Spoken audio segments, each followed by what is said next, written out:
আসসালামু আলাইকুম ওয়া রাহমাতুল্লাহ। সম্মানিত কোয়েল পাখি খামারি ভাই বোন, আমার ইনকিউবেটরটা এর আগে পর্বে পর্বে ধাপে ধাপে দেখানো হয়েছে।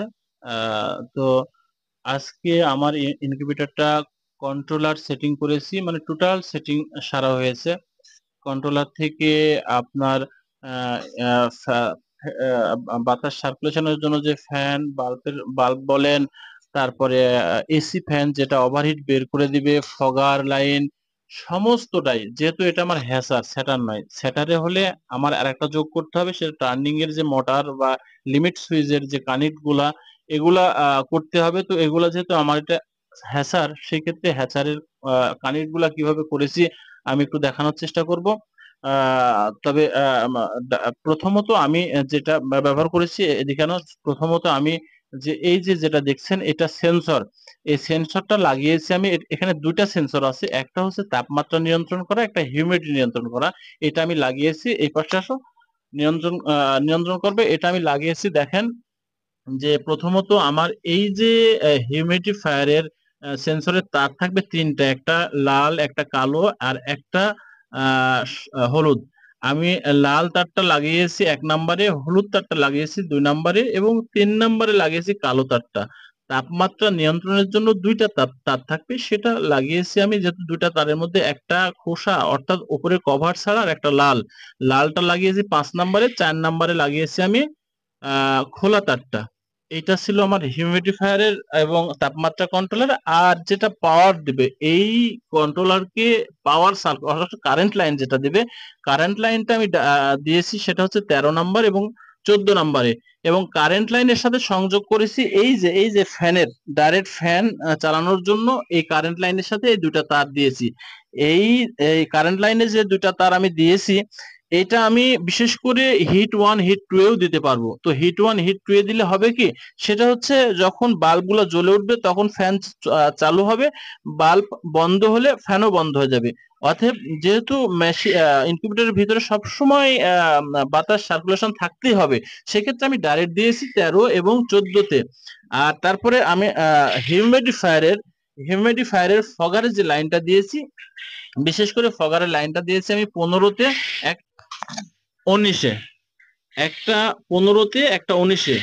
আর এই যে এপাশে এসি ফ্যান আছে, এই যে এসি ফ্যান যেগুলা বিশেষ করে একটা আছে এই যে উপরে উপরে আরেকটা আছে, এই যে এখানে লাগানো আছে, এটা ওভারহিটটা বের করে দেবে। এটার লাইন লাগিয়েছি 15-তে একটা দিয়েছি, 16-তে একটা দিয়েছি। 15 একটা, 16 একটা। আর যেহেতু বাল্ব আছে 6টা, 5টা বাল্ব আছে হিট 1, এবং আরেকটা বাল্ব আছে শুধু, ওইটা সিঙ্গেল ভাবে চলে গেছে হিট 2 এ। হিট 2 এ যেটা সিঙ্গেল চলে গেছে সেটা দিয়ে দিয়েছি 21 এবং 22-এ। এটা 5টা বলকে সহযোগিতা করবে, অর্থাৎ যখন হিট কমে যাবে একেবারে তখন সেটা জ্বলে উঠবে। আর হিট 1 এ দিয়েছি যেটা, সেটা 23 এবং 24, অর্থাৎ 5টা বাল্ব জ্বালানোর জন্য। এইটাই ছিল বিশেষ করে, এটাই ছিল এই সংযোগের আমার মেশিনের এই আমার যতটা সরঞ্জামগুলো লাগিয়েছি। হিট 1 অর্থাৎ 6টা বাল্ব, 2টা ফ্যান এবং এসি, 2টা ওভারহিটের ফ্যান, এবং ফগারের লাইন, যেগুলা সংযোগটা ছিল, সংযোগগুলো আমি আপনাদের দেখালাম কোনটাতে কোনটা সেট করছি। আর আরো 2টা সংযোগ যেটা থাকলো, সেটা 17-18, সেই 17-18টা যাবে টার্নিং এ, অর্থাৎ মোটরে। এগুলো আমি দেখালাম না, যেহেতু এটা আমার বিশেষ করে হ্যাসার। তো তারপরে আরেকটা কথা বলা হয়নি, সেটা হচ্ছে যেহেতু আমার এই ফ্যানটা কম বেশি বাড়ানোর জন্য আমি 2টা লাইন বিশেষ করে রেগুলেটর লাগাইছি। ফ্যান কমানো বাড়ানোর জন্য, যেহেতু প্রয়োজন গরমের সময় বাতাসটা খুব দ্রুত বেশি দেওয়া দরকার।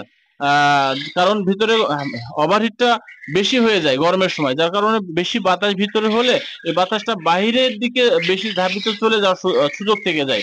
আর গরমের সময় বাতাসটা স্লো মোশনে রাখতে হয়, যাতে দ্রুত বের করে না দিতে পারে। যার জন্য আমি এই ডাইরেক্ট যে ফ্যানের সঙ্গে আমি 2টা রেগুলেটর লাগিয়েছি। 2টা রেগুলেটর আমি যেভাবে কানেক্ট করেছি, আপনারা জানেন ফ্যান কিভাবে রেগুলেটর কানেক্ট করতে হয়।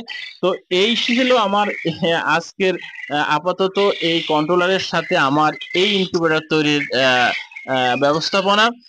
আমি আরেকটা পূর্ণাঙ্গ ভিডিও আপনাদেরকে দেব এবং একটা একটা করে দেবো এবং পূর্ণাঙ্গ ভিডিও দেবে একটা শুরু থেকে শেষ পর্যন্ত। ভিডিওটা যদিও বড় হয় ওটা দেখবেন। যদি ওই ভিডিওটা দেখেন, আপনারা নতুন যারা ইনকিউবেটর তৈরি করবেন, অবশ্যই আমি মনে করি যে আপনারা ইনকিউবেটর তৈরি করতে পারবেন, কারণ একেবারে শুরু থেকে শেষ পর্যন্ত। আরেকটা ভিডিও দিব আমি, আরেকটা অনেক ভিডিও দিব ধাপে ধাপে, যে ফগার লাইনটা কিভাবে আমি কোন কানেক্টে গেছে, এটা একটা ভিডিও হবে, ছোট ভিডিও হবে। আরেকটা ভিডিও দিব আমার হিট 1 এর লাইনটা কিভাবে যাবে, হিট 2 এর কিভাবে যাবে, ডাইরেক্ট ফ্যানটা দুটো ফ্যান কিভাবে চলবে, এসি ফ্যান ওভারহিট কিভাবে কোন লাইনে যাবে। এবং আমার এই বিশেষ করে আমি এই কথাটা না বললে না, এখন একটু বলেই দিই, তারপর আমি নতুন করে ছোট ভিডিওতে এটা বলবো। আমার এই বিশেষ করে সেন্সর যেটা থাকবে, দুটা সেন্সর কিন্তু আপনার এমন জায়গায় থাকতে হবে যে সেন্সরটা টোটাল একবারে মেশিনটাতে কিন্তু এক সমপরিমাণ তাপ যেন যায়। এখন এমন কাজ করবেন না যে বাল্বের কাছে দিয়ে রাখলেন, তাহলে কিন্তু হবে না। আবার এমন কাজ করবেন না একবারে কর্নারে দিয়ে যাবে, এটা না। এটারও মাপ আছে, এটার মাপ কোন পর্যায়ে দিলে আপনার ডিমের গ্যাস সমপরিমাণ তাপমাত্রা নিয়ন্ত্রণ করবে। সবাই ভালো থাকবেন, সুস্থ থাকবেন। আসসালামু আলাইকুম।